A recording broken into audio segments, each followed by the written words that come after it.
In this tutorial, I will be explaining how we can implement exception handling in Python.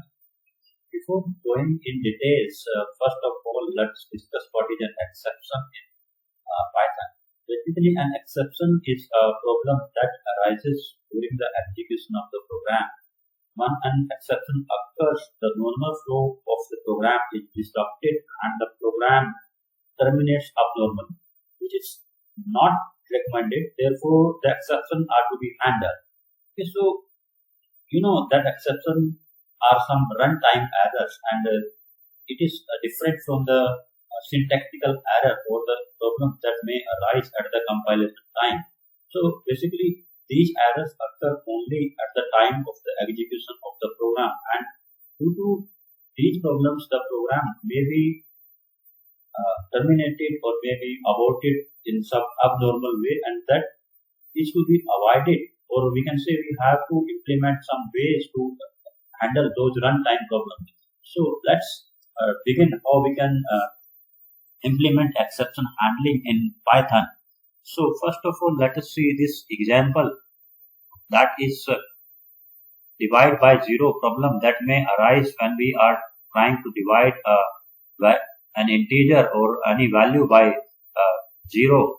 So since you know that when we will try to divide any value by zero, that will not be possible by the system, and it will result into a runtime issue. So let's see what will happen in this program. So see here, I'm trying to take one variable as x from the user, and I'm going to convert the input value as to some integer, and similarly I'm getting another value as y, and then I'm trying to divide x by y and then collecting the value of result into t, and then I'm trying to print the value of t. So let's see what will happen when we execute this program.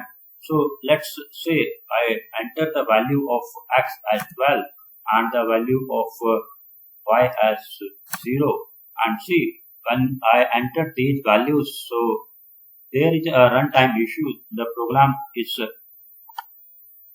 terminated abnormally, and we are getting this runtime issue, that is zero division error. Okay, so computer is the system is basically not able to divide that 12 by 0, so it is getting interrupted and the program is stopped abnormally. So if we have this issue at the runtime, then basically there will be an error, and we will not be able to successfully complete the program, and it will stop the point where this problem occurs. So after getting these values, when it will try to divide this x by 0, it will be cached in sub problem, and it will not going to process the further statements of this program. So it will be ending here only. See, there is no syntactical problem in this program, only runtime issue is there. Okay, so if we don't want that such problems occur, so we need to implement some provisions for handling the runtime errors. In another example where I am expecting that user will be entering a numerical value. Okay, let's run this program also. So here I am expecting that user will enter a numerical value, but let us say instead of entering the numerical value, the user enters some text or string type of the value. Let's say some string is entered, and again, since the program is expecting some numeric value to be converted to be assigned to this variable x, but the user has entered some string value, so that is again a runtime problem, and it will raise another issue, that is this value error. So that is another example of the exception that may arise at the runtime.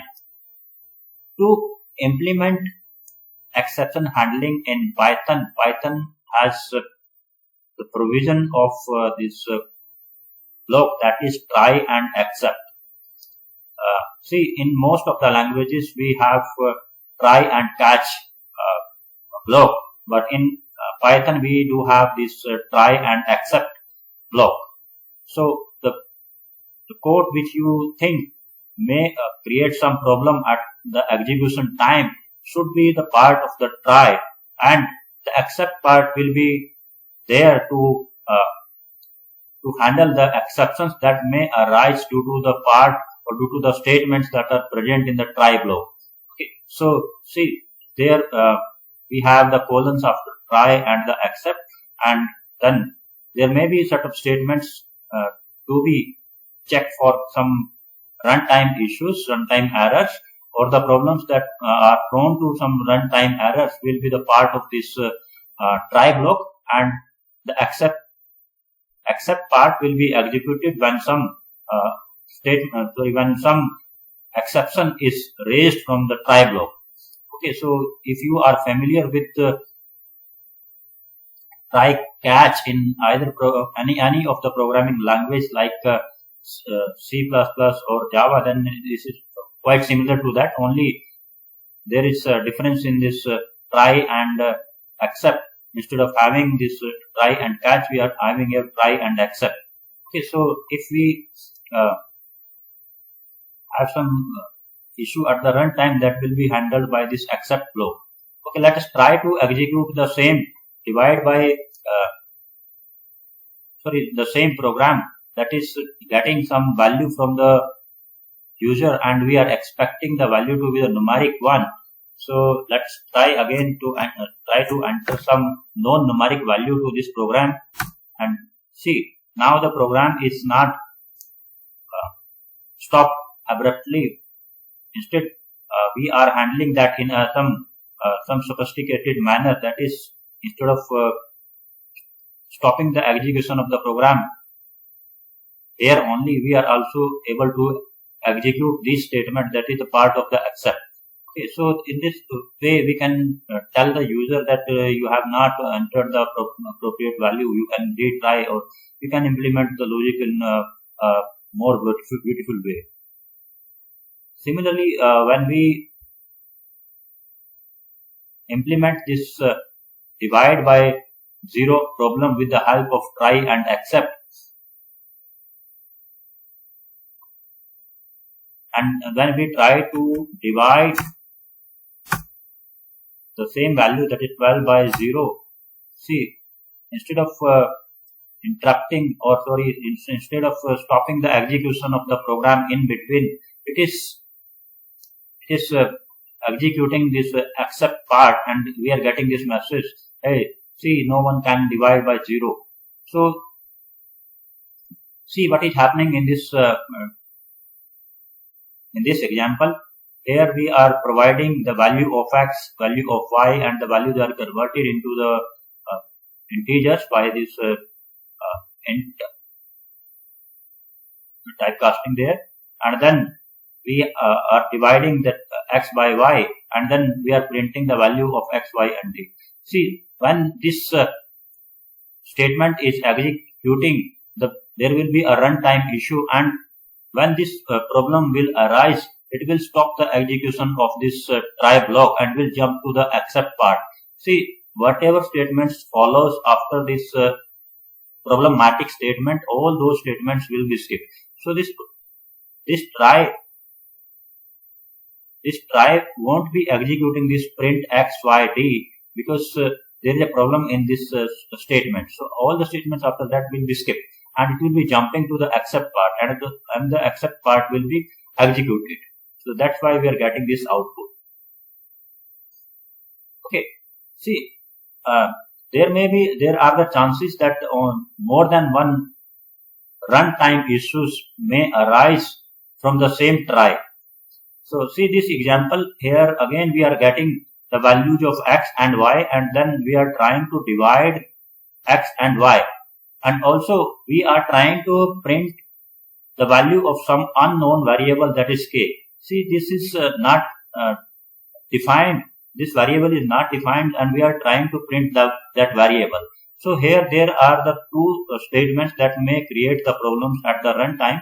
The first one is this one, where a runtime error or the divide by zero error may occur, and this is the another statement where we are trying to print some unknown variable.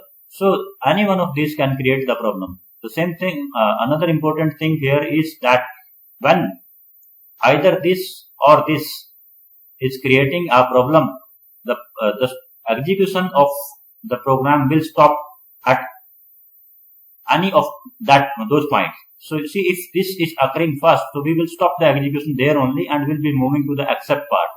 If we are trying print this one and this is creating a problem, then we will be jumping from the accept part from here only. Okay, so let's try to execute this program and see what will happen. So here I am entering the value of x as 12 and the value of y as 2. The values are correct, and then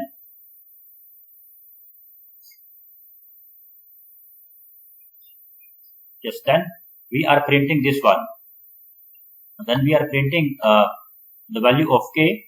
So the value of x and y are not acceptable, and we are able to do the calculations, or we are getting this statement executed. But when we come to this place, when we try to execute this print k, that is actually creating an exception, and we are running to this accept part, and that's why we are getting this message again. See, there was no divide by zero issue, but still we are getting this this statement printed. This is because of the problem in this statement. Okay, so now when we have multiple exceptions within the same try block, we must have provisions or the different provisions to tackle those different types of the runtime exceptions. So how we can implement the different exceptions related to the single try block. In this example, we can see that we are getting the value of x and y again, and then we are dividing this x by y, and then we are trying to again print the value of k where k is not defined. Then the value of x, y and d is printed, and then we are trying to print the value x plus y plus d. Okay, so the first thing is that there may be issue in this one, or there may be issue in this one. So if we execute this program again with the values we did in the previous run. Okay, so see, now there is no divide by zero problem, but the problem is there in this statement. Then we are trying to print the value of k, that is creating a problem. So we are moving to the accept part, and see here instead of a single accept, I have implemented multiple accepts, and for every accept I am mentioning the type of the runtime exception that may arise. So this particular part is basically dealing with the zero division error, that is an system defined exception, and this particular accept part is dealing with the name error. Okay, so that will be dealing with the errors that will be arising due to accessing any undefined variable like this k. Okay, so when we will be running this code, either this or this will be executed based on whether this statement or this statement is creating a problem. See, when we re-execute this program and we supply the values of x and y like this, so in this case we are getting this message that is, see, no one can divide by zero. So it is executing this particular accept part, not this one. Okay, so see here, this statement is creating a problem because we are trying to divide by 0, and corresponding to that we have this implementation, that is zero division error. So when it will create a problem, the execution will move to this statement and will execute this particular statement. Okay, so in this way we can have the multiple except associated with single try, and that multiple excepts will be catching the different types of the runtime problems. Okay, then like in Java or C++, we also have this provision of finally in Python. So, and you know what finally does, that finally will be executed at the last statement of try except, and that will be a statement that will be always true. Whatever problem is there, whatever type of the problem is there, or if there is no problem, the finally will be always executed. Okay, so let's see what happened to this statement. Again, I'm entering this set of inputs 12 and 0. So there is a runtime problem, and that particular except is being executed, and after that this finally is being executed. Okay, if we re-execute it with some good set of values, then again another problem, that is the name error, is raised at runtime, and then this particular set of except is being executed, and after that this finally is executed. Okay, so you can have this finally after this set of except statements. Okay, then how we can print the type of exception that is raised at runtime? For that, we have got this exception class in Python, and to get the name of the exception that is raised at runtime, we need to create an object of that exception as E, and then based upon what type of the exception will be raised in this try block, that exception will be cached as E, and we will be printing the name of that exception. Okay, so let us try to execute this program again. And now see, again we are trying to divide x by 0, and then we are implementing this except as exception E, that is an object of this class exception, and that is being cached inside this E, and then we print the value of E. We are getting this statement there, division by 0. Depending upon what type of the problem is there, that's the first problem that occurred. Okay, that is important.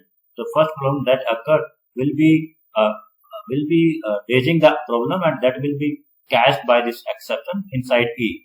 Okay, let's re-execute it with some good values of x and y's. Let us yes. Now there is no divide by 0 problem.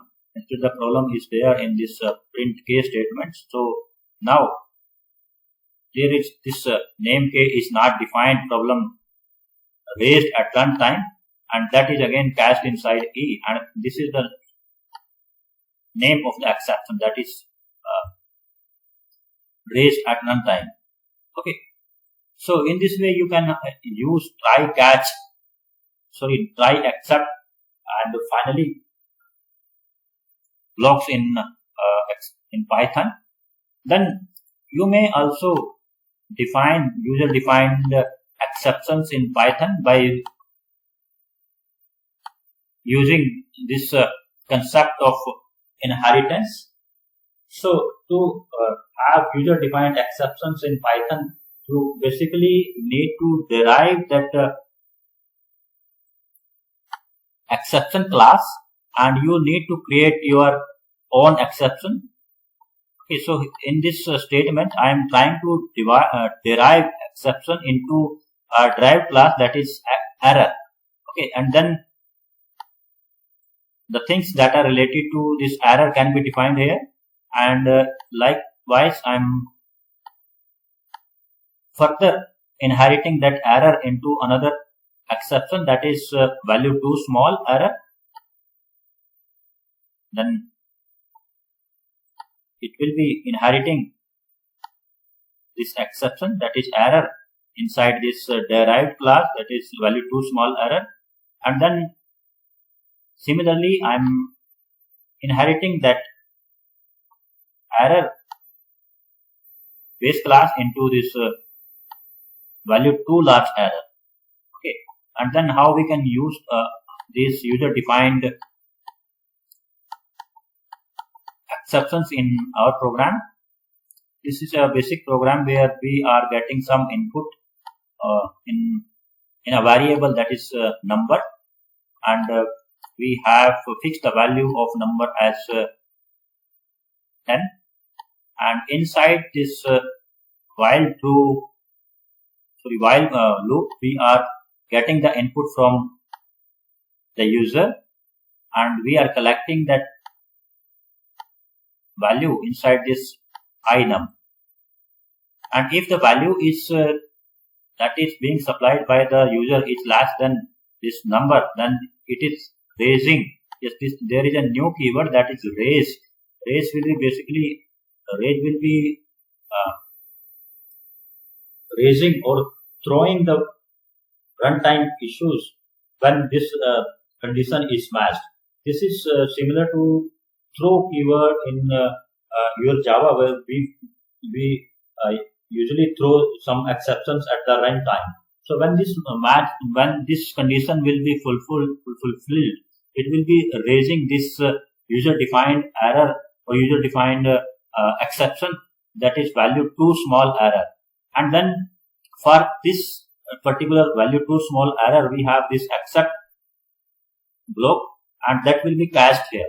So when this will be thrown, it will be cached by this particular except part. Okay, and similarly, when this condition is true, it will be raising this error, that is value too large, and corresponding to that we have this except part, that is value too large error. Okay, and that will be cached here. So in this way,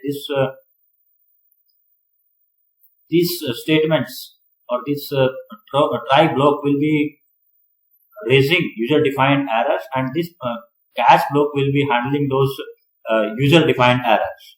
Okay, so in this way we have your user-defined exceptions in Python. Okay, so I hope you have got some basics or some basic concepts of exception handling in Python. And if you like the video, please like it and do subscribe this channel. Thank you.